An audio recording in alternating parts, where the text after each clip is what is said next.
In this video, tuturo ko naman sa inyo kung paano nga ba mag-transfer ng pera mula sa ating Maya patungong All Bank. So, ang first step na gagawin nyo ay pumunta sa Play Store or Apple Store.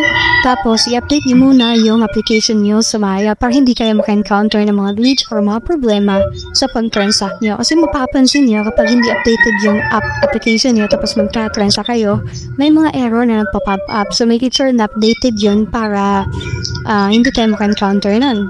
So, andito na tayo sa dashboard. Yung pipindutin lang natin itong bank transfer. Tapos, iselect lang natin itong All Bank. So, dito maglalagay tayo ng amount. Halimbawa lang ito guys ha. So, for for tutorial purposes. So, dito ilalagay mo yung purpose. Sabihin na natin for cash in ang itatransfer natin.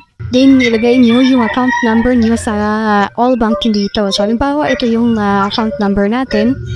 Tapos, yung account name nyo. Lagay nyo lang dito. So, ito yung account number natin. So, pindutin nyo lang yung continue. So, makikita nyo dito lang na mayroong additional 15 pesos na transaction fee kapag ginamit natin tong Maya. So, pagkatapos nun, pag okay na kayo dito, pindutin nyo lang yung transfer, tapos automatic na magka-transfer na yung 100 doon sa All Bank nyo.